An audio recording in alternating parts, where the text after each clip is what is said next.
se Babá Mário já entrou, se você está por aqui. Está por aqui. Deixa eu convidá-lo aqui para participar. Bom, gente, antes, enquanto o Babá Mário está entrando aqui, queria primeiro agradecer a todo mundo que está presente na live, né? Todo mundo que está por aqui, já com a gente. Sua bênção, Babá, boa noite. Nos abençoe, a bênção, uma boa noite. Senhor abençoe, pai, boa noite.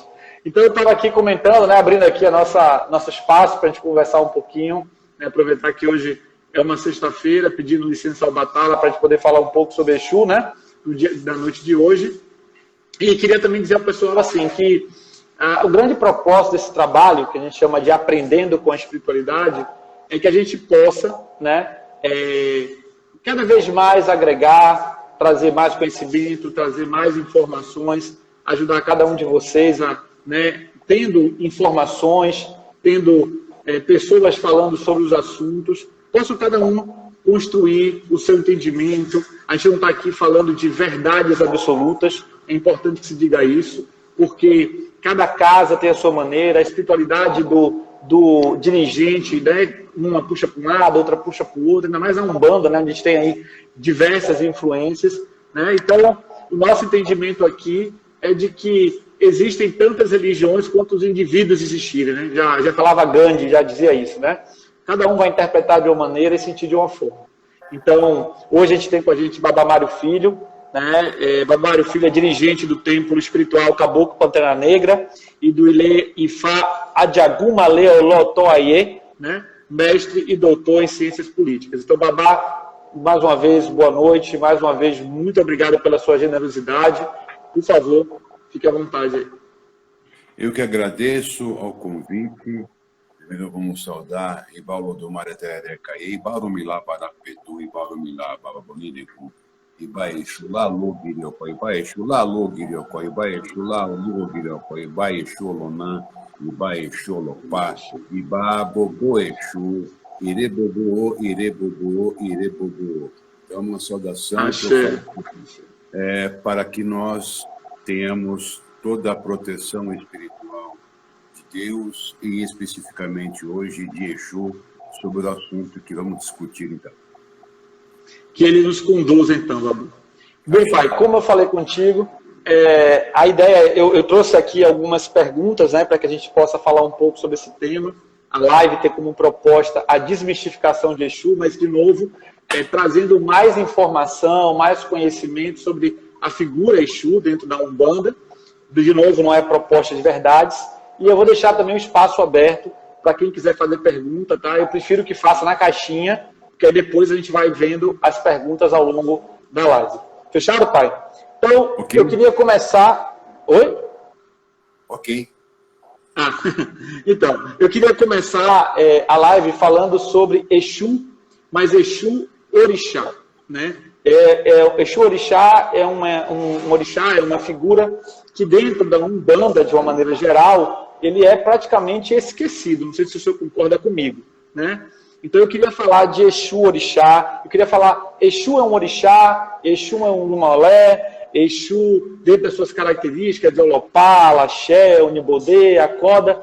Quem é Exu Orixá, para que as pessoas possam entender? Exu, no entendimento iorubá, ele não é categorizado como um orixá. Ele é mais do que isso. Por isso, os nomes que se dão a Exu, Akoda, Axeda, são nomes que são dados a Exu para mostrar a sua primordialidade na criação. Claro que algumas outras opiniões vão discordar disso, mas na minha família, da tradição nigeriana e iorubá, e outras famílias que eu conheço, consideram Exu como o primeiro ser criado. Então, ele é um Imalé. Não é o Irumalé nem o Ibamalé, porque Irumalé seriam as divindades que estão à direita de Olodumare, Deus, o Criador. O Ibamalé são as 200 divindades ao lado esquerdo de Olodumare. Entre as divindades da direita nós temos os orixás, temos Egungun, temos Egbeorum, temos outros seres, os Iuim, os Adiá, que estão entre os 401 Irumalé, que são os seres que estão à direita de Olodumare. Os 200 que se encontram à esquerda de Olodumare, nós temos Yami Oxorongá, nós temos Adiogun e outros seres também. Mas Exu não está em nenhuma dessas categorias. Ele está acima delas. Então, Olodumare, Exu e essas Ibamalé, Irumalé. Então, ele é o Imalé, primeira divindade. A palavra Imalé em Yorubá, nós podemos traduzir como divindade. Então, seria a primeira divindade criada por Olodumare, por Deus. E ele é aquele que distribui o axé em nome de Olodumare. Então, Olodumare produz o axé, mas quem distribui o axé e o retira é Exu. Além disso, Exu é aquele que é responsável por ser os olhos e o braço de Olodumare. Então, em que pese Olodumare ter consciência de toda a criação, ele sempre gosta de ouvir aquilo que Exu traz para ele de informação.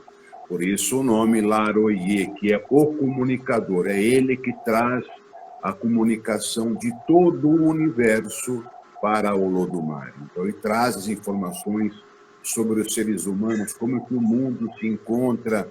Então essa é uma das atribuições de Exu. Além do mais, ele é chamado de Olopá. Olopá é aquele que possui o cajado, aquele que faz o castigo, que dá porradas nas pessoas que cometem as suas falhas e os seus erros. Então, também em nome de Olodumare, ele faz os castigos nas pessoas. Então, Exu, ele é extremamente importante na tradição iorubá, nas tradições afro-religiosas, porém, ele foi cada vez mais perdendo esse status de importância em razão do sincretismo que aconteceu não somente no Brasil, mas também na Nigéria, com a figura de Satã, ou Satanás, ou o diabo. Então, esse sincretismo fez que a importância de Exu fosse caindo em esquecimento. Mas é impossível que nós deixemos de observar a importância fundamental e fulcral que Exu existe. Sem Exu não há nada. É graças a ele que o mundo existe, que os orixás se comunicam conosco, que nós comunicamos com os orixás. Os orixás se comunicam com Olodumare, é por meio do intermédio de Exu que as coisas acontecem. Sem ele, a pessoa fala, eu gosto muito de falar, Cosi Ewe, Cosi Orixá, né? Sem folha não há orixá. Mas eu posso falar que sem Exu não há nada. Sem Exu não há nada, exatamente. O axé, quem distribui o axé é Exu. Até para outros orixás, quem distribui o axé para os orixás também é Exu. E além do mais, de tudo isso que eu falei, é ele que dá sustentação à vida. Então, essa é a importância do orixá. Para o iorubá, isso é muito claro de entendimento da figura do personagem Exu na mitologia iorubá especificamente. Axé. Então, Exu. Axé, pai, axé. Não, e é por essas que a gente fala aqui, né? Quando a gente está fazendo algum ato para Exu, a gente sempre diz que Exu, ele é o princípio, ele é o meio, ele é o fim, né? Ou seja, sim, sem ele, nada existe. E aí, deixa eu aproveitar, então, uma fala do senhor, quando você falava sobre a figura de Exu ter cada vez mais perdido a importância, dado ao sincretismo, mas você não acha que isso também foi ferramenta também do opressor, ou seja, no processo de escravização, né? Pegar a figura mais forte de um panteão ou de uma visão religiosa e enfraquecer ela, e transformar ela, e tirar dela os seus principais atributos? É difícil nós afirmarmos isso com 100% de certeza. Essa é uma teoria que muitas pessoas trazem a respeito da demonização de Exu. Mas veja, a primeira pessoa que demonizou Exu não foi um branco, foi um bispo anglicano. Samael Ajay Crawford, ele fez um dicionário Yorubá inglês, Yorubá e Yorubá inglês. Quando ele traduziu a palavra Satã para a língua Yorubá, ele colocou Exu. Essa tradução ela foi feita no início do século XIX. Então, mas ele fez essa tradução porque já havia Yorubás, antes de Samael J. Crawford, que já eram também cristãos, que entendiam que Exu era Satanás. Por que isso? Porque alguns aspectos de Exu vão lembrar a figura de Satanás, mas no seu contexto hebraico e não cristão. Que há uma diferença abismal entre as duas categorias. O Satanás do Velho Testamento, Satanás do Novo Testamento. O do Velho Testamento, em que pese toda a sua carga negativa, ele é um servidor de Deus. Por exemplo, quando ele vai tentar Jó, ele primeiro pergunta para Deus se ele pode fazer aquilo contra Jó. E Deus autoriza que ele o faça. Então, ele não faz nada por si só. Além disso, tem um orique, que é rezado em homenagem a Exu, que começa assim, Exu Otá Orixá. A palavra Otá, ela pode ser vista de diversas traduções ao inglês ou ao português. Então, eu posso pensar em Otá como uma elisão da palavra Okutá, que é a pedra. Então, seria o Exu e a pedra, o fundamento do culto de Orixá. Esse é o entendimento. Posso também pensar como Exu Otá Orixá, com a palavra Otá como inimigo. Inclusive, o Baba King, ele faz uma tradução desse Oriqui e coloca a palavra Otá como inimigo do Orixá. Mas em qual sentido que a palavra Otá será usada como inimigo do Orixá? Aqui, a figura de Exu é tão importante que até os orixás serão castigados caso errem por Orixá. Porque Exu não faz distinção entre os errados. Errou, ele irá fazer com que se pague. E o Orixá não está livre disso. Então, ele também seria um punidor dos orixás. E você vai para a palavra Satã, em hebraico, a palavra é o acusador, é o promotor público, é o que vai aplicar a pena, que vai sugerir a pena para o juiz aplicar. Então, é essa figura que foi sendo associada a Exu com esse aspecto mais duro, de cobrar as coisas pelo erro que se comete, não importa se é humano ou se é um orixá, se é uma divindade, é Exu que fará essa cobrança, que fará o castigo, que dará o castigo. Então, algumas pessoas que se converteram ao cristianismo associaram já a figura de Exu a Satã. Mas o Satã hebraico, nesse sentido, não o Satã do Novo Testamento, já o demônio como em geral, que são as adaptações que foram no feitas. Então, não foi inicialmente o próprio colonizador que fez isso. É claro que foi por meio da colonização que isso aconteceu, claro, porque a colonização trouxe para a Nigéria o cristianismo, claro. Então, o Samuel já era cristão, né? Nesse sentido, sim, que chega na Nigéria o cristianismo no final do século XVIII, que ele se expande bastante pela Nigéria, em especial a Igreja Anglicana, quando a Inglaterra pega a Nigéria como colônia dela. Então, a Igreja Anglicana se torna muito forte na Inglaterra e a conversão ao cristianismo de característica da Igreja Anglicana fez com que as pessoas tivessem já esse pensamento. Na diáspora, quando chegam esses escravizados ao Brasil, nós temos que observar dois fenômenos.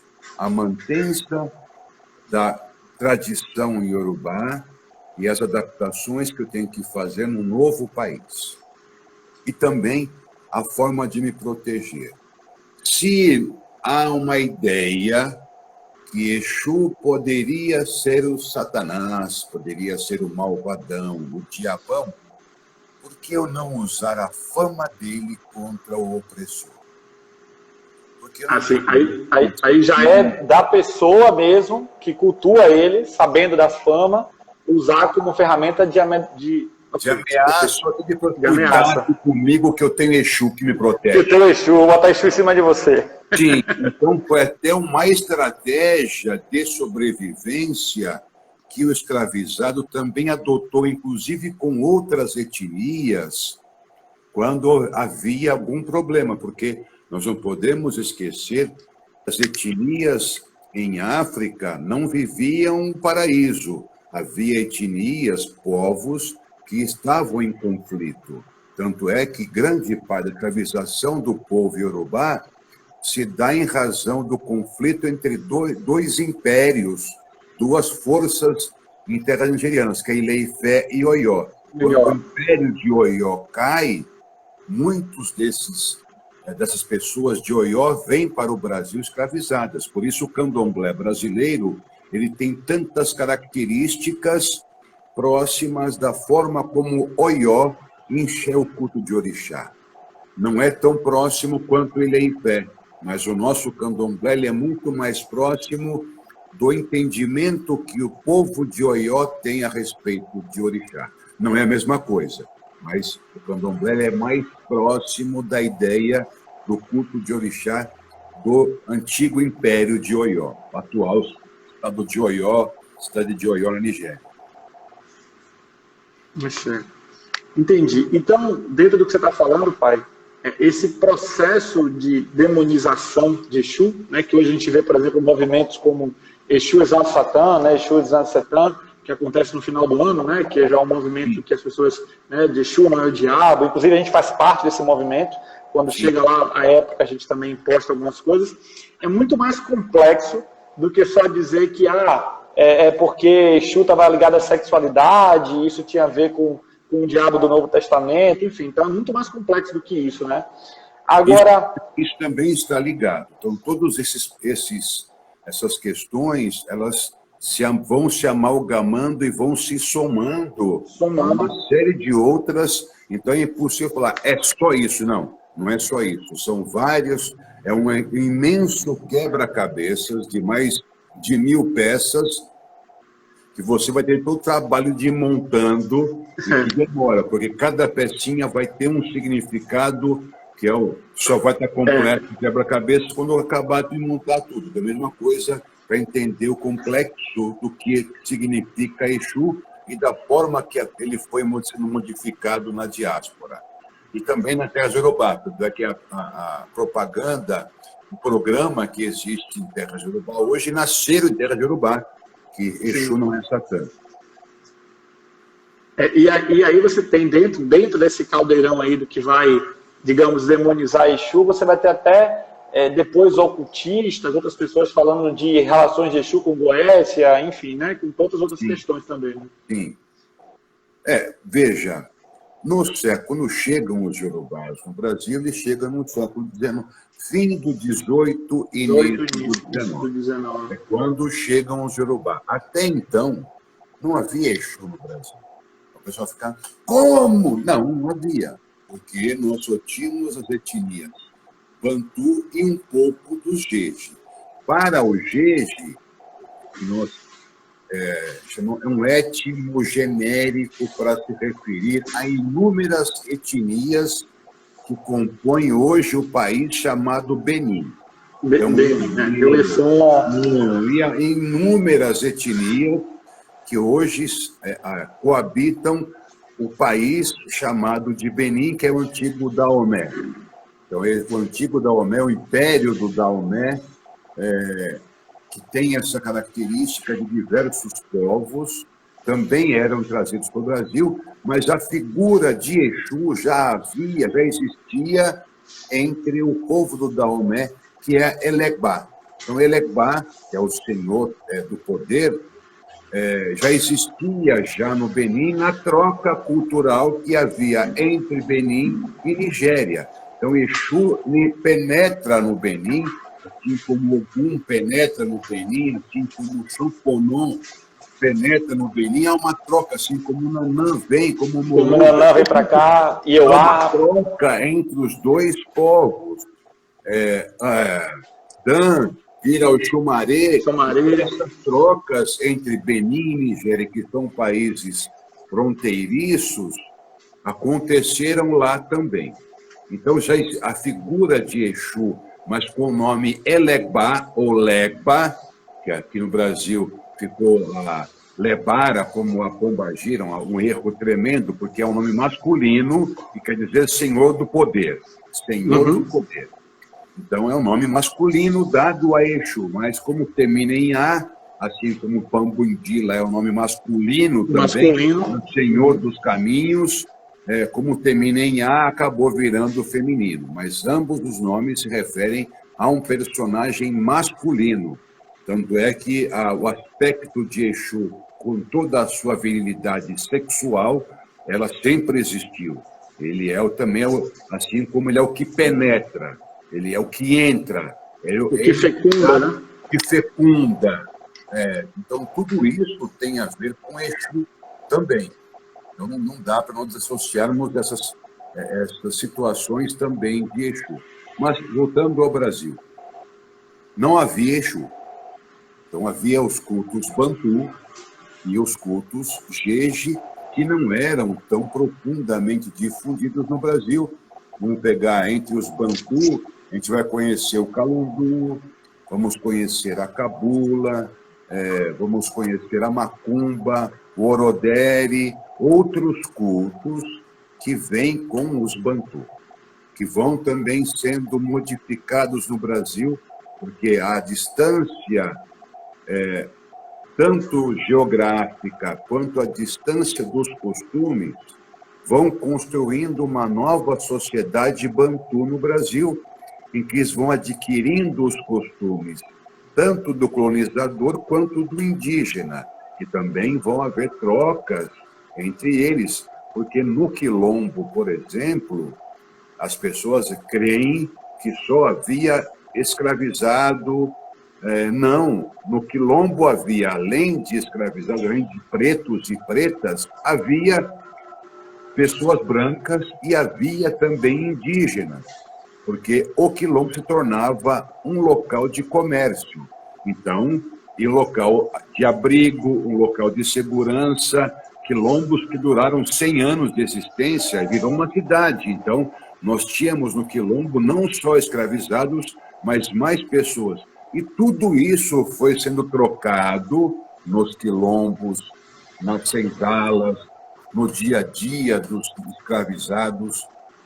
Lembrando que a religião sempre é dinâmica, ela nunca será estática.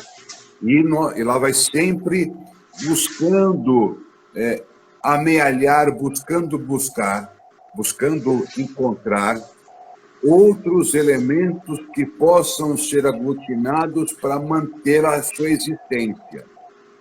Ela não quer morrer, ela é dinâmica, ela vai buscar outras ferramentas para se manter existente. Então, você vai encontrar o Calundu, Cabula, Orodere, outros cultos de origem Bantu, até que quando chegam os Yorubá, com a lembrança mais fresca de como que é o culto ao orixá em terras Yorubá, na atual Nigéria, acaba com que esses vão estabelecendo regras e normas de como deveria ser um culto organizadamente falando. que o Calundu não era organizado ainda. O Calundu ele era mais feito por pessoas em suas casas, que incorporavam os espíritos, os tatas e outros seres, as yandras e espíritos que existiam na cosmogonia bantu. E aí esses seres também, que tinham algumas características, foram sendo associados especialmente a Exu. O comportamento mais bravio, mais arredio, mais irascível, né? Mais irascíveis. Pô, isso parece um Exu. Uma ideia do Exu que bate em todo mundo pelas falhas que comete. Então, que Exu não perdoa ninguém, porque Exu ele é amoral. Ele só tem a ética por esteio, por liame. Ele não tem outra, ele não tem moral. Ele é um ser amoral. Ele não é imoral. Você, o Exu é imoral. Não é imoral. Ele é amoral, ele é ético. Então, é o princípio filosófico do belo, do bom e do correto. Então, é isso que Exu é. Então, ele não tem nenhum temor em castigar quem quer que seja, inclusive um outro orixá. Por isso, você vai contar inúmeras histórias de que Exu sacaneia Oxum, sacaneia Ogum, sacaneia Oxalá, enfim, porque é ele que tem esse papel. Achei. E aí, pai, dentro desse processo todo, que a gente já falou bastante, eu acho que ficou bem claro quem é Exu Orixá, né, como é que ele vem chegando. O senhor acabou agora pincelando também um pouco sobre a questão da relação das entidades bantus, e aí daí vai surgir Pombagira, daí vai surgir, né, os tapas caveiras lá na frente e tudo mais. Mas o que eu queria perguntar para o senhor agora é o seguinte: antes de eu começar a falar do Exu Umbanda, o Exu Entidade, eu queria falar o seguinte: por que você acha que essa figura tão importante, tão fundamental a toda a questão da cultura iorubá, né, da religiosidade iorubá, ele foi, como eu disse no começo, esquecido, né, colocado de canto no momento da construção da Umbanda? Porque a marcação católica, cristã católica, entre o povo de Axé ficou muito forte. Então, isso se tornou verdade. Se você vai para as casas do candomblé, primeiras do Brasil, nenhuma inicia a pessoa em Exu. Inicia para Exu, é verdade. Nenhuma inicia para Exu. Na Casa Branca não inicia, no Gantuá não inicia, no Opoconjá não inicia.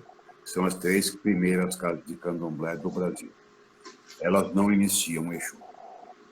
E ainda falam que se alguma casa que inicia Exu está atrasando a vida da pessoa, a pessoa vai ter um fim trágico, vai se lascar na vida.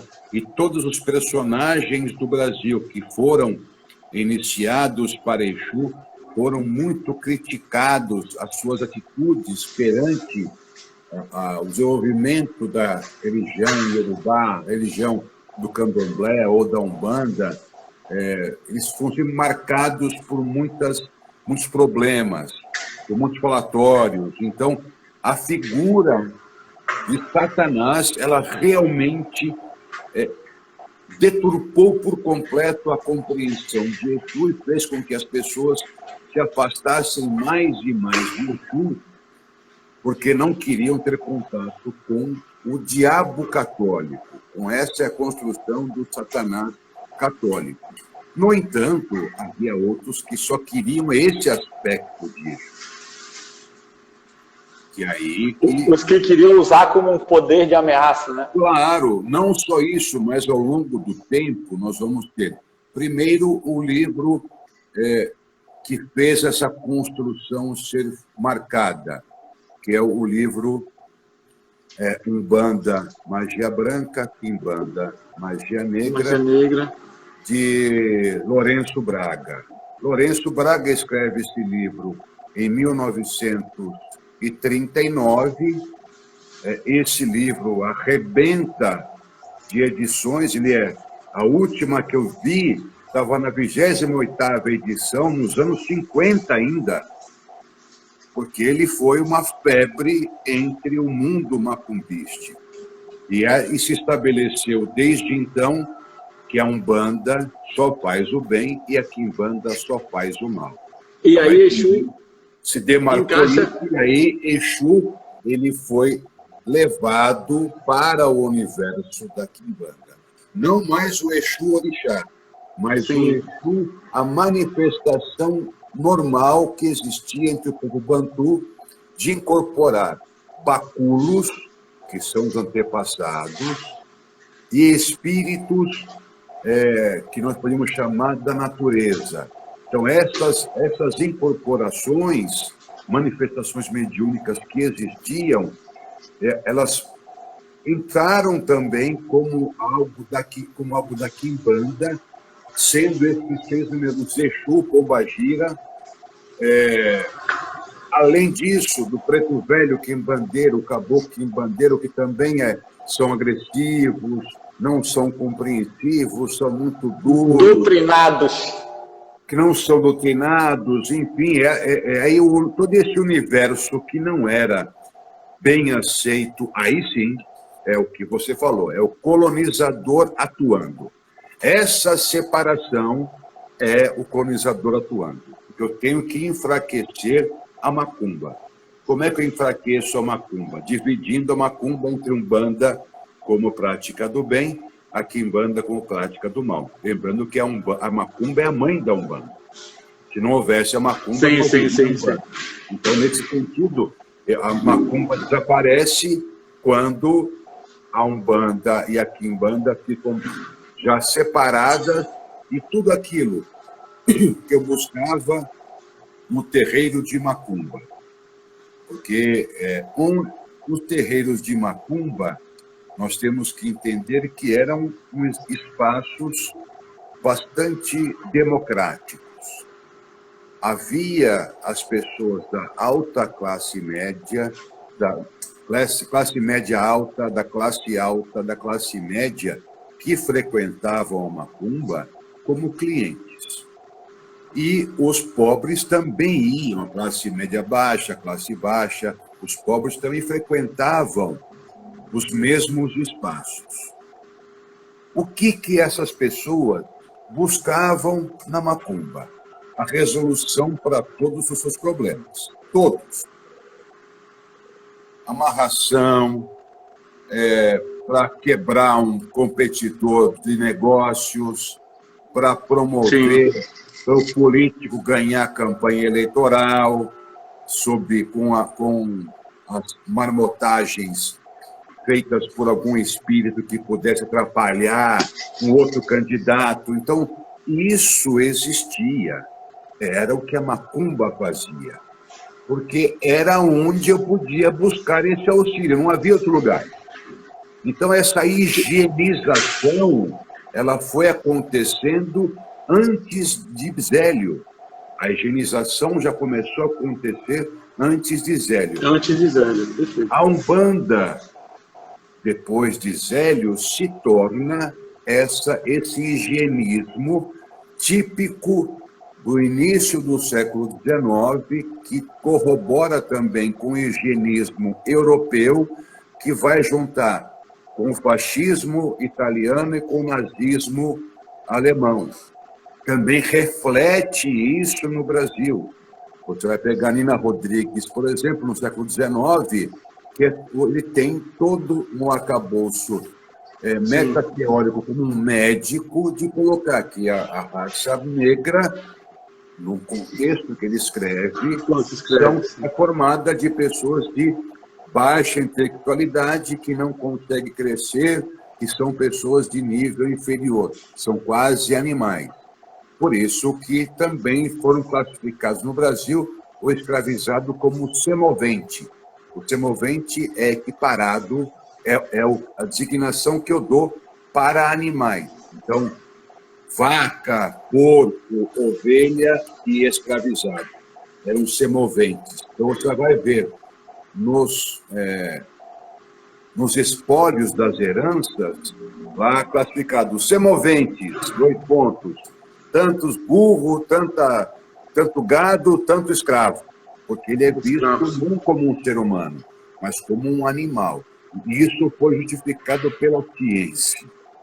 A ciência justificava isso, não a ciência, mas também a própria igreja, durante muito tempo, também autorizou, porque preto não tem alma. Exato. É o que eu falo, né? Quando o que o senhor comentou aí do início da Umbanda, é algo que a gente vem falando já há bastante tempo, né? Explicando às pessoas, claro, existe toda a história, toda a importância do mito fundador da Umbanda, etc. Acho que tem um seu valor, claro, mas a gente não pode obscurecer essa história de que existe a Macumba, que existe o Calungu, que existe a Cabula, que existe o Santé, antes disso tudo, enfim. Então, todo esse processo, né, a gente precisa entender que também faz parte, ou melhor, faz muito parte da Umbanda, mas que de forma proposital e deliberada foi sendo embranquiçado, foi sendo higienizado, foi sendo arrumado para agradar essa elite, né, essa classe média, essa elite pensante, muito influenciada pelas ideias iluministas, positivistas, etc., do espiritismo kardecista, né, que chega, que vai ser acomodado muito com a questão que o senhor próprio falou aí, da incorporação de espíritos pelo povo bantu. Então, tanto que vai surgir um espiritismo popular também, né, que não é esse espiritismo tão ortodoxo. Mas, enfim, acho que foi uma aula aí para todos nós. E aí, dentro dessa visão de Umbanda, né, magia boa, né, e Quimbanda, magia ruim, aí então Exu acaba ganhando uma característica meio que maniqueísta, né, de bem e de mal, né, para onde é que ele se encaixa. E, de um lado, dentro da Umbanda, ele vai meio que se transformar em um espírito de luz. Daí vão surgir os conceitos de Exu batizado, ou Exu coroado, que é uma coisa que em casa aqui eu não considero isso, tá? Sei que muitos umbandistas se vangloriam de carregar Exus coroados, mas eu não sei quem coroou Exu, não sei quem foi que lá no mundo espiritual coroou, batizou Exu, eu não sei, estou para descobrir ainda. Mas o Exu pagão, que então é esse irascível, né? Esse que bebe bebida alcoólica, esse que é amoral, como você falou, ele vai então ser relegado lá a Quimbanda. É esse o cenário? É mais ou menos isso, em que pese que alguns terreiros, mesmo de Umbanda, que não trazem tanto isso consigo, mas a ideia inicial, então, por exemplo, o Zélio, ele sabia da existência de Exu, mas ele falava que não trabalhava com Exu. Sim. Então, no lugar de Exu, o que trabalhava com ele era o Orixá Malê, que fazia tudo aquilo que um Exu faz. Trabalho com pólvora, fazia fenômenos. É ele que trouxe a forma como a tenda Nossa da Piedade faria as oferendas aos orixás, ele que orientou como é que era feito tudo isso. Então, o Orixá Malê tinha a participação, a importância de trazer essas informações que o caboclo secretário não tinha.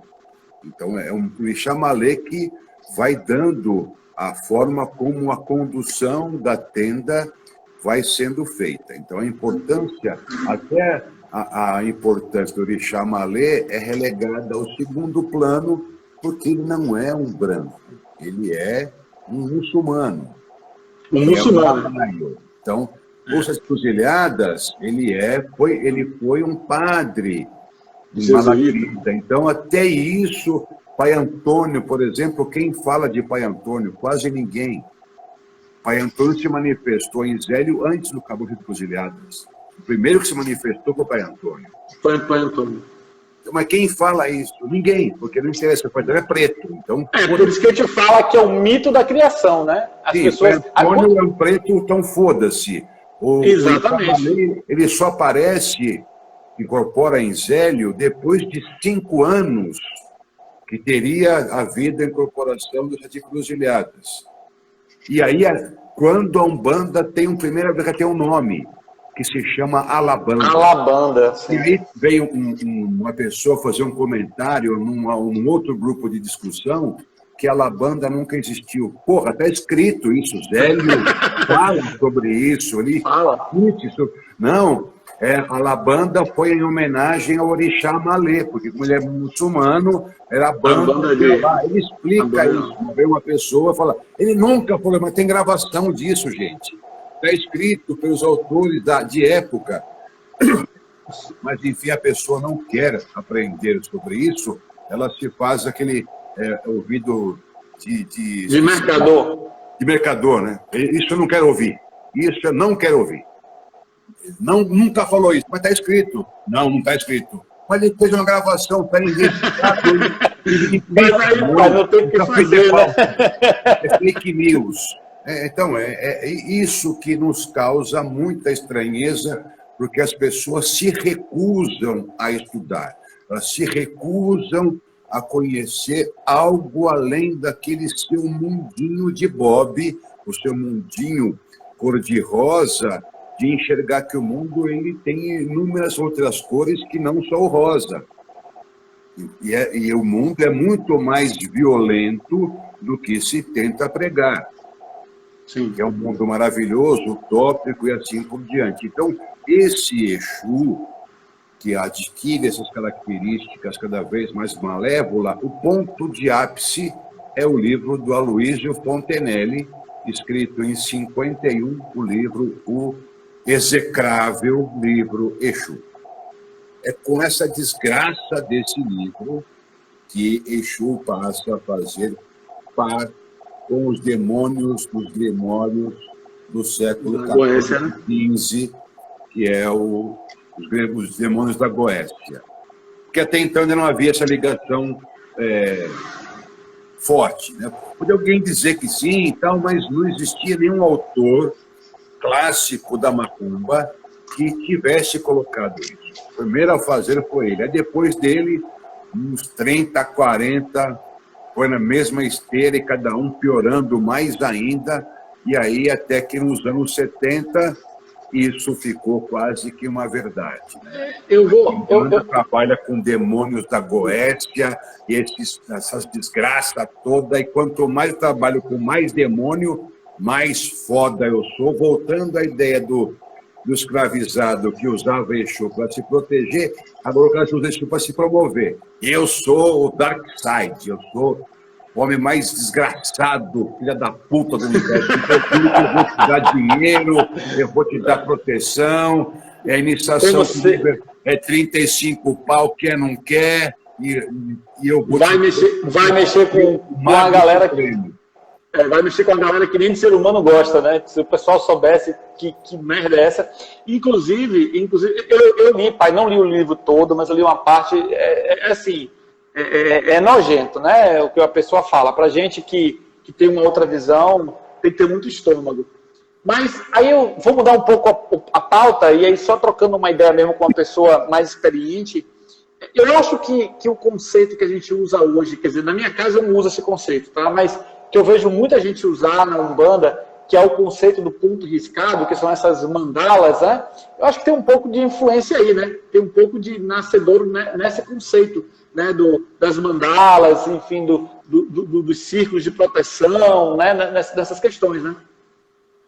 Isso vem da magia cerimonial, que entra na Umbanda por meio dos ocultistas que são influenciados pelo ocultismo clássico do século XVIII e XIX, que vem da Europa. Lembrando que a família real tinha muito envolvimento com ordens iniciáticas e também a elite brasileira também tinha muita ligação. Maçonaria, martinismo, Ordem Rosa Cruz, Sociedade Teosófica, tudo isso também entrou na Umbanda. Nós não podemos negar que esses segmentos ocultistas entraram na Umbanda. Há uma pesquisa acadêmica, eu esqueci o nome da pesquisadora, mas ela traz a informação, essa eu desconhecia. Nós tivemos em São Paulo uma instituição muito importante que deu origem à editora Pensamento, a Cultrix Pensamento. Quando eu era jovem, a minha realização era passear na Pensamento, que ficava no centro de São Paulo, que tinha uma biblioteca gigantesca, e das edições do livro Pensamento. Então, todos os livros que você podia imaginar que abordavam o cultismo clássico, história da magia, questão afro-brasileira, tudo isso que existia, quem editava a editora Pensamento. Ela era fortíssima nesse meio. E a Pensamento, ela vinha do círculo esotérico da Comunhão do Pensamento, que era uma instituição criada com base em ensinamentos da teosofia de Blavatsky. Sim. Esse pesquisador descobriu que um terreiro de Umbanda usava as monografias de ensinamento do círculo esotérico do pensamento como a doutrinação do terreiro. Então, no terreiro, ele aprendeu Umbanda estudando teosofia. Helena Blavatsky. Até hoje, eu passei por isso. Eu tenho um. Bom, não vou falar o nome, não é o caso, não é a ideia, não é expor ninguém, mas eu tenho um irmão aqui, enfim, dirigente de um terreiro, que me falou isso. Cara, para você aprender a dirigir o terreiro, para você aprender um bando, tem que pegar aqui. Quando eu vi, era esse livro. Na verdade, não é nem mais um livro, né? Tinha uma apostila já encadernada, tudo bonitinho, e o conceito era de Helena Blavatsky. É isso mesmo. E aí, pai, uma outra coisa, né? Vou te fazer contar uma história aqui, uma coisa que aconteceu, que eu acho que começa a ser um pouco dessas distorções, que eu particularmente considero uma distorção, né? Em um determinado lugar, a pessoa veio falar para mim assim, que o Exu dela havia evoluído, ele havia crescido, essa entidade havia evoluído como um espírito e tudo mais, e que naquele momento ele não estaria mais bebendo álcool, a cachaça, o conhaque, a champanhe, etc., seriam para os atrasados. E que aquele espírito, aquele irmão dele lá, aquele Exu, havia evoluído e agora ele só beberia água dentro das gírias dele, entendeu? Então as coisas vão chegando a esse nível, né, pai, de distorção. Não, é pior ainda. Eu já vi, por exemplo, anúncios no antigo Orkut, quando o Orkut existia ainda. Tem gente que nunca ouviu falar no Orkut que está nos assistindo, mas quando o Orkut... Sim, eu ouvi, fique tranquilo. Nós estamos um pouquinho mais velhos, mas tem gente que nunca ouviu falar do Orkut. Então, tinha um anúncio no Orkut: venham assistir a passagem do Exu para o estado de caboclo, que estava evoluindo, ele não seria mais Exu, e eles queriam um caboclo. E aí os comentários: eu já assisti essa cerimônia, é muito linda, nossa, que bênção, parabéns ao seu Exu que vai evoluir para caboclo.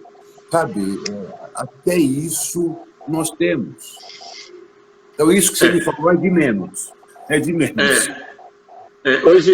Hoje tem puxada de pombagira online. Não sei se o senhor está sabendo disso, mas eu já estou sabendo dessa situação também. Infelizmente, eu vi até a propaganda. Bom, assim, é o que eu falo, gente. Quando a gente bate esse papo, eu repito, ninguém está trazendo verdades. Porque, de novo, cada um vai tocar a sua casa do seu jeito. Mas é que tem coisas, cara, que extrapolam, né, o bom senso do axé, né? Coisas que não faz sentido. Porque é o seguinte, o que alguns pesquisadores, etnólogos, antropólogos, sociólogos, vão falar da modernidade. Então, a modernidade é fluida. Ela rompe fronteiras, rompe barreiras e vai se acomodando de diversas formas. No entanto, o que a modernidade traz para o ser humano é um complexo de egocentrismo e individualismo. Isso faz com que as tradições sejam peitadas por essas pessoas que aderirão a esse pensamento. Em especial, isso fica mais forte após os anos 60, quando surge a New Age. A New Age é a grande desgraça de tudo isso. porque ela vem quebrar com qualquer tipo de tradição, e aí vem o Crowley, com a lei de Telemann, falando que essa libertação vem na era de Aquário, e todo balela, pessoa que não consigo compreender, liberar dos éons, agora é éon de Horus, que saiu do outro éon, enfim, essas baboseiras que vão sendo criadas para justificar as mudanças sociais do ser humano, então, se tornam cada vez mais individualizado. Isso faz com que esse tipo de coisa aconteça, porque a comunidade, a irmandade, o senso de pertença, ela vai desaparecendo. Então, as pessoas se isolam cada vez mais em si mesmas. Começa primeiro não saindo mais de casa. Passa o dia jogando no computador, jogando videogame na TV ou no computador, e aí passa a discursar pela internet, não tem contato social com ninguém e vai cada vez mais se individualizando e não querendo contato com outras pessoas.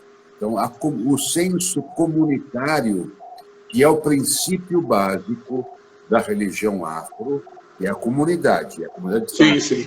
Bem firme, todo mundo caminhando junto, um ajudando ao outro, um oferecendo o ombro para o outro, pelo menos chorar, algo mínimo. O conceito de família, né, pai? Sim, que a ideia da família estendida que o africano tem, que não é só os parentes sanguíneos, mas os vizinhos também são vistos como família. Então, é uma questão mais ampla, e isso foi se perdendo. E aí Tim Bauman fala da modernidade fluida, e isso vai sendo muito bem observado com esse comportamento individualista que as pessoas têm. E essas pessoas é que vão dar dinheiro para esses sacerdotes, entre aspas, que fazem isso na internet. Porque a comunidade não existe mais. É a pessoa que se vire consigo mesma. E também vem aquela no encontro de um tipo de magia, chamada magia do caos, o caoísmo, que é você com você mesmo. Ó, faz essa... Eu tenho um monte de prática, faz. Se der certo, ótimo. Se você morrer, problema seu. O problema é seu. É por aí. E é interessante isso, porque essa individualidade, né, desse nível, como você está comentando, é que vai gerar uma pessoa imaginar que faça algum sentido ela participar ou de um curso ou de uma live qualquer que tenha por intenção fazer com que ela incorpore um Exu, uma Pombagira ou qualquer coisa que tenha na casa dela. É um negócio assim, sabe, que vai chegando a uma quebra de nexo tão grande que tem hora que faz sentido. E a alegação das pessoas que fazem isso é para que elas saiam do jugo das amarras do terreiro. Caralho, é o terreiro que vai amarrar você, vai proteger você, para você não entrar em neurose, para você não incorporar qualquer coisa, você não ficar maluco. É o terreiro que protege você e você não incorporar uma coisa horrível que vai machucar a sua família, que vai jogar você na droga, vai jogar você no álcool, e você nem imagina que isso possa acontecer, mas pode. Pode, claro. Você está mexendo com energias que você não conhece. Você não conhece. Você está ali na sua casa sem nenhum tipo de proteção, sem nenhum tipo de firmeza, sem nenhum tipo de entorto, nada, sem nenhum tipo de proteção, evocando uma energia. Cara, quem está passando ali por perto fala assim, ó, tudo que eu queria né, era alguém me procurando. E aí, bora, vamos viver essa pessoa. Sim. É difícil. É difícil. Bom, pai, eu acho que a gente já conseguiu, né, explicar para as pessoas muito bem quem é Exu Orixá, esse processo de demonização, como ele vai se transformando, e também já falamos aqui muito de quem é Exu na Umbanda. Eu tenho só mais 2 perguntas para depois abrir aqui para as perguntas das pessoas. Certo. Uma pergunta que eu coloquei aqui é uma questão que eu me pergunto enquanto sacerdote, e de novo, não porque eu acho que seja melhor do que ninguém, mas porque, como eu falei, a gente vê muita coisa que não faz o menor sentido do ponto de vista de axé. Então, uma pergunta que eu me faço é, em que pese o livre-arbítrio, né, o conceito livre-arbítrio, que às vezes eu acredito, às vezes não, tenho minhas dúvidas sobre ele, mas por que tanta coisa desse tipo acontece, né, e Exu, né, nesse papel de holopar, nesse papel de corrigir quem está indo para o caminho errado, não atua, ou pelo menos aparentemente a gente não percebe a atuação dele na correção dessas pessoas que estão falando em seu nome, agindo em seu nome, e por aí vai. Eu vou discordar, porque você falou bem. Aparentemente. Sim. Veja, eu vou dar um exemplo de uma pessoa que foi iniciada na Nigéria, ela também havia sido iniciada no Brasil, no candomblé, depois se iniciou na Nigéria, tem uma proximidade muito grande com alguns nigerianos, mas é uma pessoa que anuncia os seus trabalhos, seja para magia de qualquer fim, seja para vender iniciações e tudo mais. O filho está preso. Ele tem uma doença dele. Uma outra pessoa também que eu conheci, que mentirosamente dizia que era babalau, ele tinha uma doença grave também. Ele parecia saudável, tal, mas tinha uma doença muito grave. E você olha as histórias das pessoas do axé que não são boas, elas vão morrer de forma muito ruim. E que não vão ter ninguém ao lado delas quando essa pessoa for embora.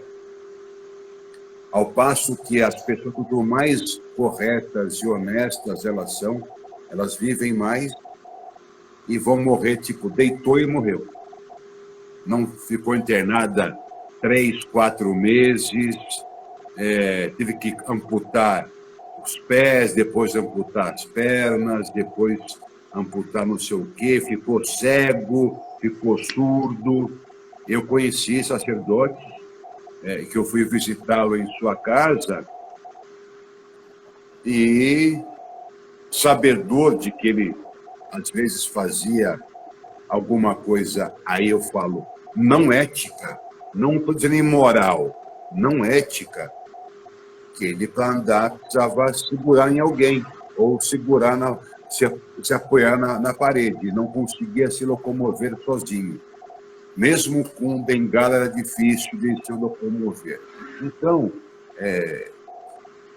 uma pessoa que aparenta estar feliz, rica, tem carro zero, uma casa que vale 6 milhões, como da família, da familícia que comprou lá em Brasília por 6 milhões de reais, economizando como essa família, tem dinheiro e tal, mas como que é a família? Como que é a vida dessa pessoa fora do que nós vemos? Uma desgraça.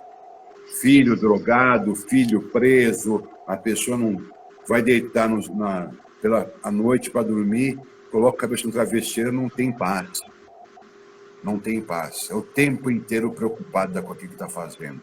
Então, às vezes o castigo não é aquilo que nós vemos, é que ela vai morrer de carro, não é só isso. São várias formas que advém este castigo. Mas eu volto a dizer, na tradição iorubá é muito clara nesse sentido. Você vai pagar aqui o que você fez. Não vai ter o reencarne para você pagar, você vai pagar aqui. Eu fiz essa provocação, pai, justamente porque a gente tem, né, por exemplo, uma frase que a gente usa para Exu, Exu Machemi, né, Exu não me traga aflição, né, não me traga essa situação. E eu imaginava que o senhor fosse responder isso, né? Por quê?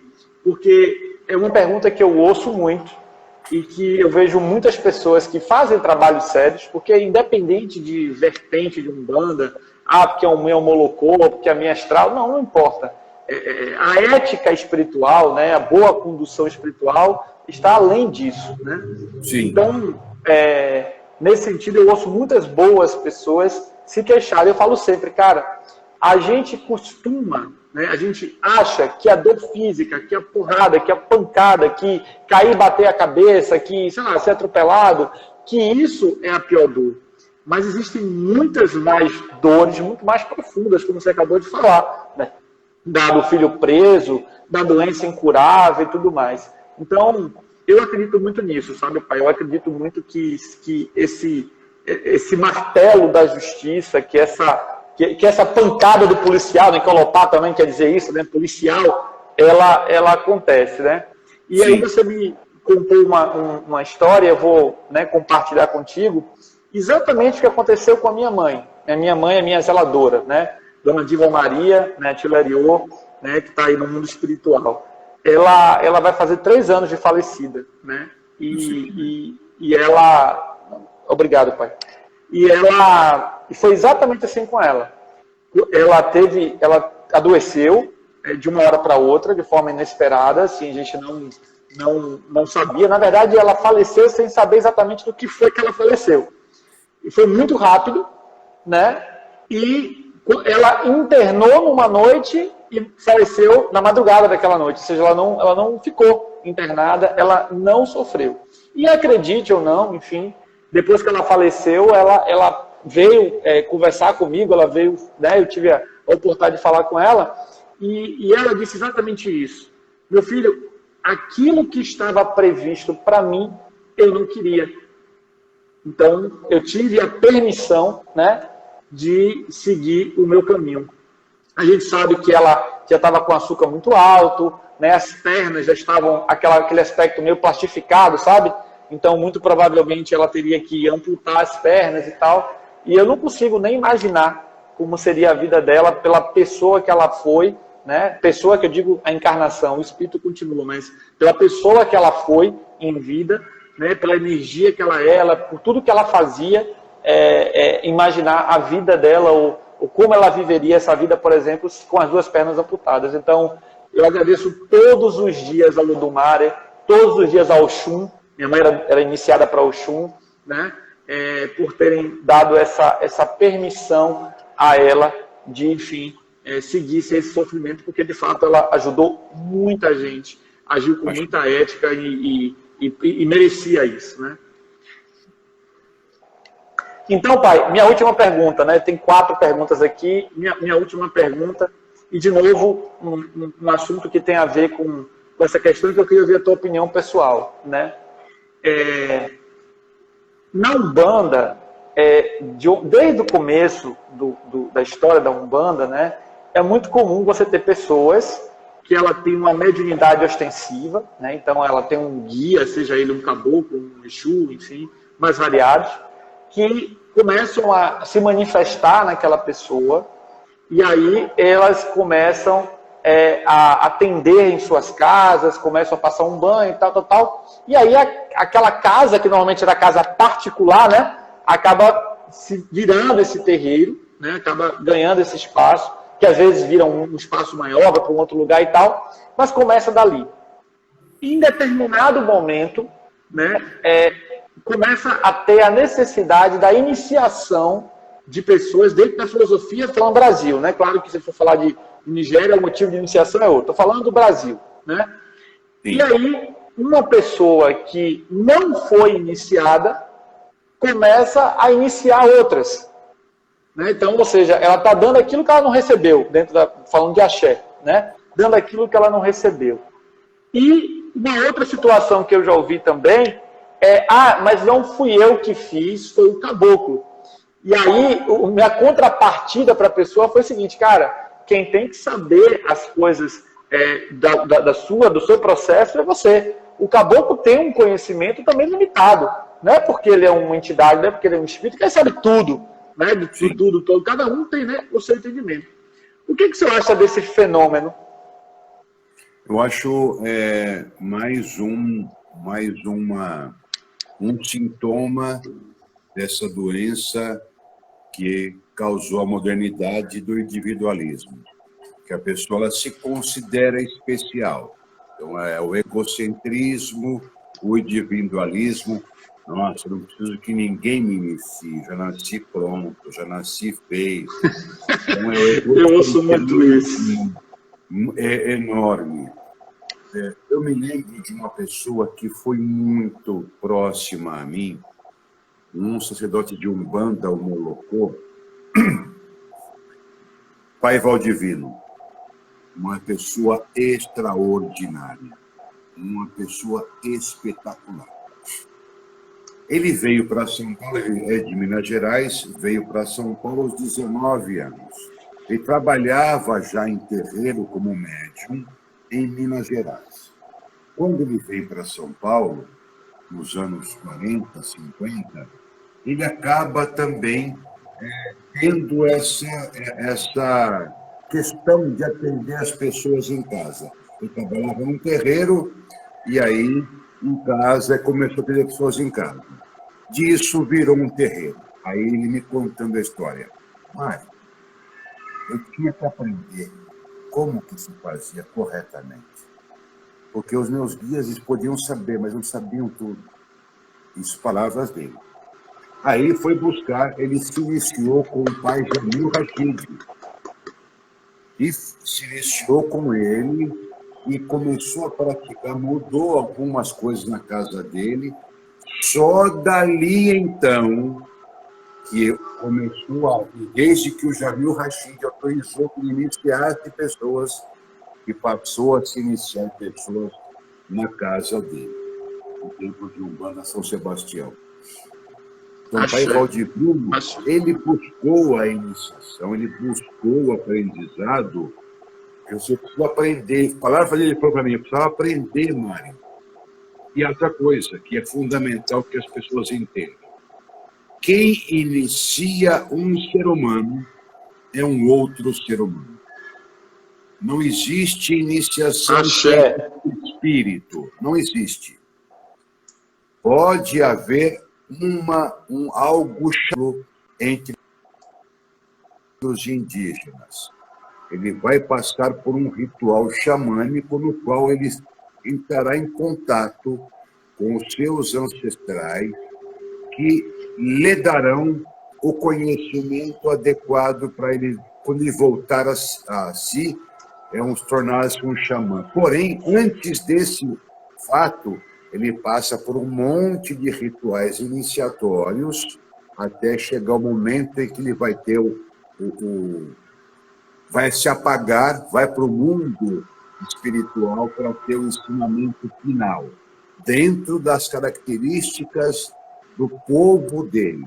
Nada fora do povo dele, mas dentro do povo dele, do indígena. Então, nesse caso, não é uma iniciação feita por um mundo espiritual. Ele tem uma miração, ele é levado para aquilo, pelas ações enteógenas que levam a isso. Enfim, não existe iniciação feita por espírito. A iniciação é feita por outro ser humano. Quem inicia um ser humano é um outro ser humano. É outro ser humano. Axé, pai. Eu queria muito, né, que o senhor falasse isso para poder, de novo, né, ter uma pessoa de um outro estado, de uma outra vivência e tudo mais. Porque, de novo, pegando a minha história, né? Minha mãe achou o búzio. Claro, Exua, um búzio que estava perdido, o fundamento que Exua acabou de ser encontrado. Claro, Exua. Então, voltando à história de minha mãe, foi exatamente assim. Minha mãe, ela ficou doente, muito jovem, né? Ela chegou a ser, antes dela falecer, ela passou por 3 extrema-unção, só para o senhor entender a situação dela. E uma dessas doenças que ela teve muito séria Sultão das Matas, que o nome da casa é Sultão das Matas, né? Que era o caboclo dela. Sultão das Matas incorporou nela, dormindo. Ela estava dormindo, ele incorporou, pulou na cama e disse ao esposo dela, né? Olha, ou vai ser como eu quero, quem não quer o que Deus quer, seja o que Deus quiser, né? E aí, se ela não vai fazer o que eu quero, você pode providenciar as 4 taubas, né? Que então seriam ali o caixão dela. Ele falou, não se preocupe, amanhã eu vou amarrar ela em qualquer lugar, eu vou jogar ela em qualquer lugar, amanhã ela vai fazer qualquer coisa. Mas já tinha uma pessoa que cuidava deles, e aí ela começou a atender. Sultão das Matas pediu que atendesse, num primeiro momento que não cobrasse nada, e aí a casa foi crescendo. E em um determinado momento, o João das Matas falou, olha, eu quero que ela inicie pessoas. E ela fez exatamente esse caminho. Voltou lá, no meu avô de santo, o seu Zé Pinto, aqui de Colmo de Farias, que também é falecido, né, tileriou, enfim, e foi iniciada por seu Zé Pinto, e aí cumpriu o tempo dela, no caso da nossa casa, os 7 anos também, né, cumpriu o tempo dela, e só depois disso, de que ele veio, guardou os axés, etc e tal, foi que ela começou a iniciar pessoas. Então, gente, é isso. Não tem essa coisa de, porque eu nasci feito, então, não tem lógica. É isso que eu falo. Às vezes a gente é mal interpretado aqui, pai, quando a gente fala, porque é uma coisa que vai contra o axé. Você não pode dar aquilo que você não recebeu.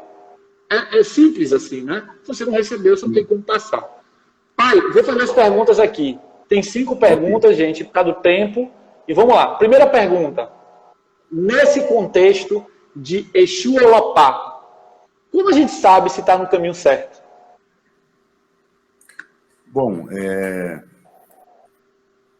eu sempre aconselho que as pessoas busquem uma consulta oracular para saber se realmente está no caminho certo, mas, além disso, é como você se sente. Se o seu coração está alimentado, se você não tem aquele vazio na boca do estômago, está faltando alguma coisa na minha vida, não sei o que é. Isso é muito comum quando a pessoa não se encontrou ainda no seu caminho espiritual. É um sentimento físico que decorre dessa falta de algo que você não sabe o que é. Eu tive muito tempo esse buraco no estômago, ele só foi realmente preenchido quando eu fui para a Nigéria. E fui para a Nigéria porque eu quis, eu precisava ir. Quando eu vim na Nigéria, esse sentimento não existia mais. Então, foi quando eu realmente entrei no meu caminho espiritual de forma adequada. Então, primeira coisa é ver se você está se sentindo bem, se o lugar que você frequenta é adequado para você, se as pessoas se respeitam. Não precisa ser todo mundo bacana, legal, não.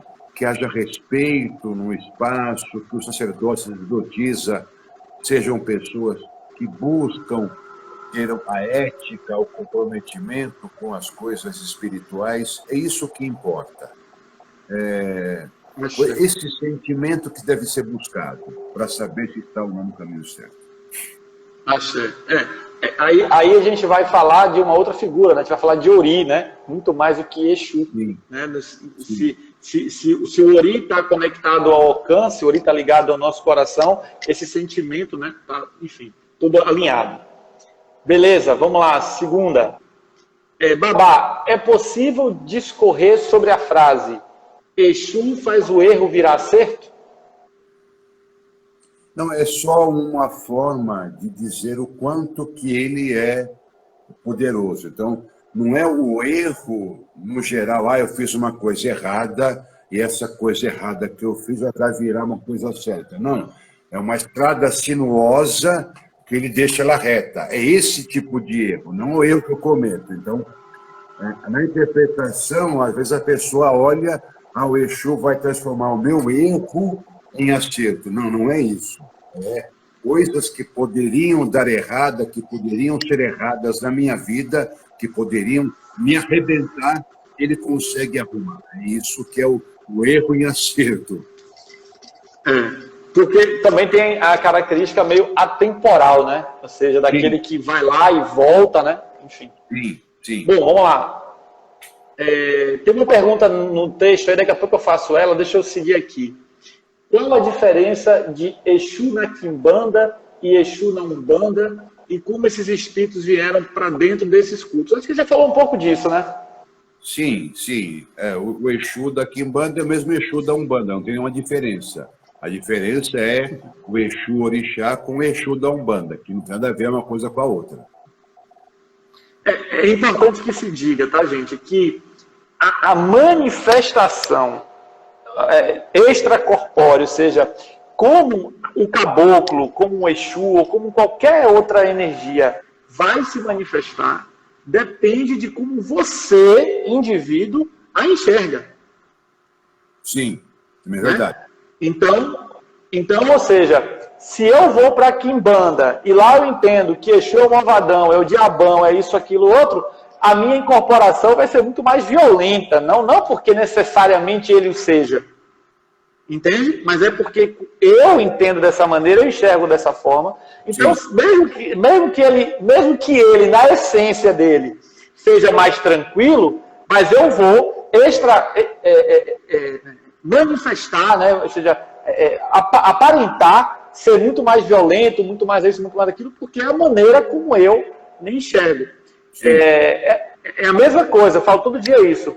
Por que num terreiro você tem, sei lá, 10 filhos iniciados com a Iemanjá? E embora todas sejam Iemanjá, mas as manifestações, a forma como ela aparenta é diferente. Umas são mais lentas, outras mais rápidas e tal. Por quê? Se você chamar cada um dos filhos em particular e falar assim, minha filha, me diga uma coisa, como é que você enxerga Iemanjá? Tenha certeza que você vai ter 10 respostas diferentes. E daí você tem 10 manifestações diferentes. Entende? Sim. Tem que ter esse cuidado. Bem, pai, então eu vou encerrar a live com uma provocação aqui. Quando a gente falou de que o ser humano só pode ser iniciado por outro ser humano, aí teve uma pessoa que escreveu aqui, cadê ele, meu Deus? O Kleber Luiz, ele botou assim, boa noite, tem uma pergunta. Se somente o ser humano pode iniciar outro, quem iniciou a primeira pessoa? Ou seja, quem veio primeiro, o ovo ou a galinha? Então, veja, isso aí é uma discussão bastante fácil de responder. Na tradição religiosa, o primeiro ser humano foi iniciado diretamente pelo Olodumare. Assim como, por exemplo, Orunmila. Orunmila não foi iniciado na Terra, porque ele era um ser terreno. Ele foi iniciado por Adjagumalé, que é o nome do meu templo. Adjagumalé recebe a incumbência de Olodumare no Orun, no mundo espiritual, para que ele inicie Orunmila no conhecimento de Ifá. Ele vem para o mundo físico já iniciado. Então é a mesma questão. Os seres humanos vêm para o mundo físico iniciados em uma outra realidade, de acordo com aquilo que ele é. E aí, dali em diante, porque a tradição, ela vem do mundo espiritual, que não quer dizer espíritos. Essa é uma grande dificuldade da pessoa entender que o que não é o mundo físico, eu chamo de mundo espiritual. No mundo espiritual habitam inúmeros seres.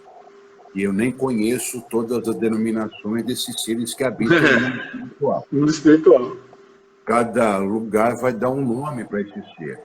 Yandra, Orixá, Inquice, Vodum,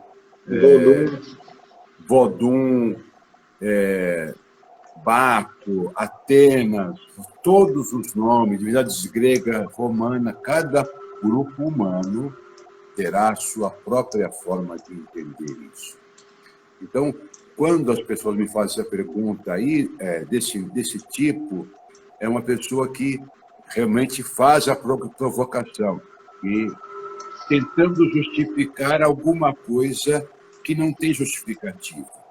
Porque a tradição, ela se manifesta num homem, ela se manifesta num ser humano de forma plena. Ele não é iniciado, ele recebe da divindade plena a sua capacidade para aquilo. Então, veja, um exemplo que eu posso dar bem clássico é no sufismo.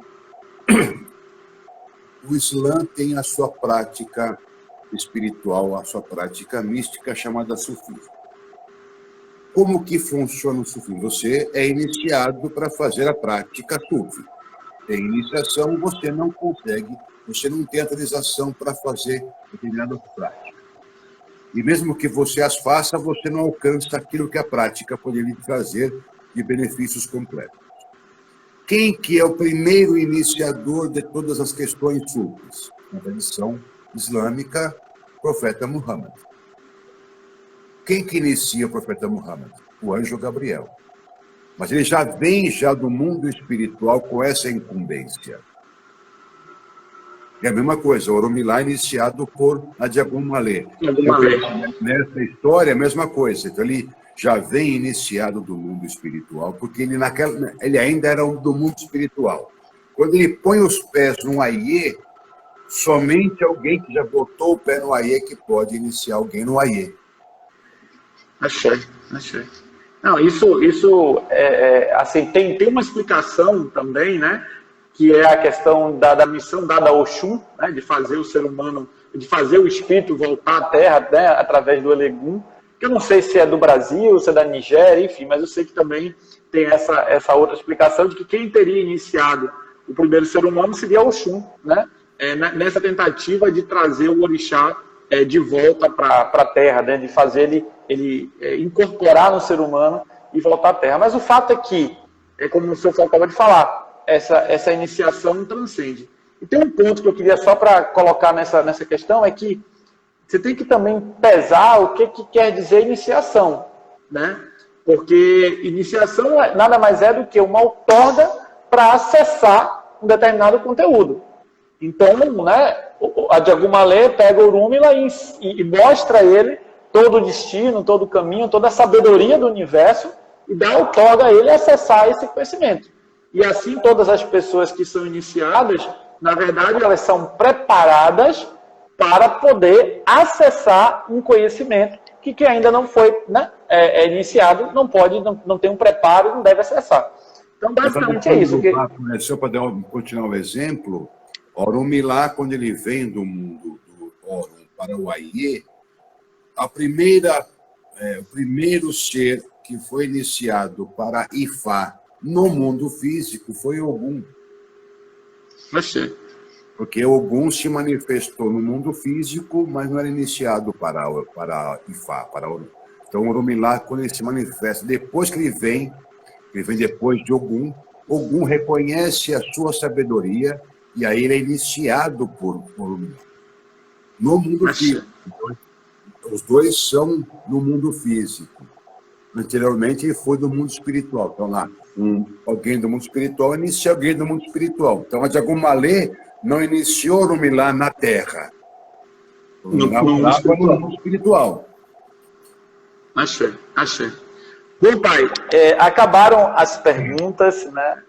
Claro que a gente poderia ficar aqui conversando a madrugada toda, ia ser um prazer, viu? Mas eu queria, mais uma vez, agradecer muito pela sua generosidade, né? Como eu te disse, particularmente, acompanho o seu trabalho, né, já há algum tempo, então estou muito feliz e muito honrado mesmo. Quero agradecer muito ao Ogum, né, a Exu, a Xangô, a todos os orixás que permitiram esse encontro acontecer, esse Ipadê acontecer, né? E que Exu com certeza nos conduziu aqui. Então, eu queria que você deixasse aí suas palavras finais e que, bom, eu me considero seu amigo, tá? Então, quando eu for a São Paulo, vou aí conhecer a sua casa. Já saiba que quando vier a Salvador, faço questão que você venha aqui conhecer a Casa do Sultão, viu? E que a gente possa ainda trocar mais figurinhas aí. Se Deus quiser. Eu agradeço ao convite, agradeço. Nós ficamos numa média, estava olhando aqui, de 80 pessoas assistindo a transmissão. Eu acho que é um número bastante adequado.